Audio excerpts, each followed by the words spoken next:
नमस्कार दोस्तों, मैं खुशी आपका बहुत बहुत स्वागत है हमारे चैनल स्वयं की खोज में। तो हम शक्ति जागरण के विषय में हम जानकारी ले रहे थे। तो दोस्तों हमने जाना शक्ति का विस्तार और शक्ति के स्थान, किस तरह से ऊर्जा काम करती है, और फिर हमने जाना मूलाधार चक्र, जिसमें हमारा शक्ति का कुंड बना रहता है या छिपा रहता है। तो दोस्तों आज हम जानेंगे दूसरे चक्र के बारे में। दूसरा चक्र स्वाधिष्ठान चक्र। ये हमारा चक्र हमारे लिए क्या लेकर हम यहाँ पैदा होते हैं। तो दूसरा चक्र है भय का, हिंसा का, क्रोध का। हमारी मूल प्रवृत्तियां जो हमें प्रकृति से मिली हैं, ये सारी मूल प्रवृत्तियां हमारी इस चक्र में छिपी होती हैं। तो दोस्तों क्या आप सोच सकते हो कि ये काम, क्रोध, हिंसा, ये सब हमारे भीतर के पार्ट हैं जो हमें प्रकृति से मिला हुआ है। तो इनका स्थान कहाँ है? हिंसा, भय, क्रोध, इनका स्थान है दूसरा चक्र। तो आपने कभी देखा होगा कि अचानक से जब हम डर जाते हैं तो हमारे पेट में गुड़गुड़ होनी शुरू हो जाती है, या कुछ लोग बार बार बाथरूम जाना शुरू कर देते हैं। तो बहुत लोग डर के मारे अपने आप से कांपने लगते हैं। तो इस सिचुएशन में क्या होता है, हमारी सारी ऊर्जा दूसरे चक्र पर आ जाती है, जिसके कारण हमारा सारा बैलेंस खराब हो जाता है। तो दोस्तों जब हम साधना करते हैं या दूसरे चक्र के ध्यान करते हैं तो इतनी प्यारी ऊर्जा हमारी कन्वर्ट होती है प्रेम में। जो क्रोध है वो करुणा बन जाता है। इस तरह से जब हम एक साधना करते हैं और अपने अंदर ध्यान की प्रवृत्ति लाते हैं तो हमारे अंदर यही ऊर्जा चेंज होनी शुरू हो जाएगी। जो क्रोध है करुणा में बदल जाएगा, प्रेम में बदल जाएगा।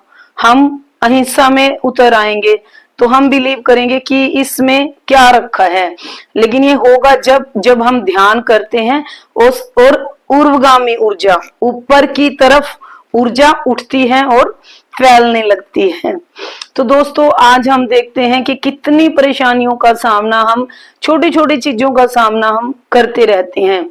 तो दोस्तों ये सारी प्रवृत्तियां, इस तरह की सारी नकारात्मकता हमारे दूसरे चक्र पर विराजमान है।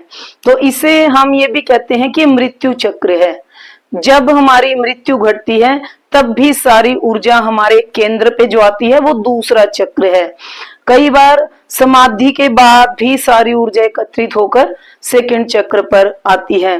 तो इस तरह से दोस्तों हम धीरे धीरे यही जानेंगे कि प्रकृति से मिले हुए गिफ्ट जो हमें हैं, हम इनको अपनी साधना से, अपने प्रयास से, अपनी कोशिशों से किस तरह से करके हम इन्हें रूपांतरित कर सकते हैं या इनमें चेंजिंग ला सकते हैं। इसका स्थान मूलाधार से 3 या 4 उंगल, जो एक पॉइंट होगा नाभि से नीचे और मूलाधार से ऊपर, एक बीच में एक पॉइंट है, वहां इसका स्थान माना जाता है। लेकिन अक्सर ये हमें पेट में गुड़ के रूप में कई बार आप महसूस करते हैं जब भी आपको भय सताए। बहुत बार हम देखते हैं जिन लोगों की कुंडली खुल जाती है, अचानक से वो डरना शुरू करते हैं, अचानक से चौंकना, किसी चीज को देख के चौंक गए या किसी की आवाज से चौंक गए। जब हम सेकंड चक्रास के ध्यान करेंगे तब भी हम अचानक से चौंकना शुरू कर देंगे। जब हम ध्यान में बैठे होंगे, एक सुई भी गिरेगी ना तो हमें सुनाई पड़ेगी, सन्नाटे में भी सुनाई पड़ेगा। और कई बार बहुत सारी चेंजिंग हमें इस सेकंड चक्र से महसूस होती है। तो दोस्तों अगली वीडियो में हम जानेंगे तीसरे चक्र के बारे में।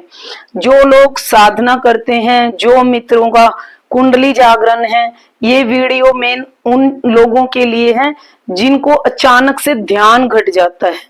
कई बार हमें पता भी नहीं लगता कि हमारी कुंडली जाग गई, तो इसलिए भी बहुत सारी परेशानियां हम अपने आप में पैदा कर लेते हैं और हमें ये नहीं समझ में आता कि हमारे साथ घट क्या रहा है और इससे आगे हम क्या उपाय करें कि हमारी एनर्जी बैलेंस हो जाए।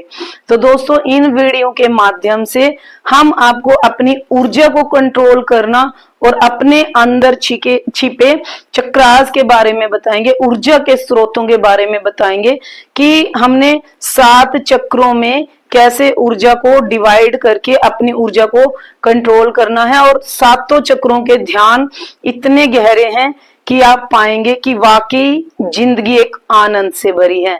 तो दोस्तों मुझे सुनने के लिए आपका बहुत बहुत धन्यवाद।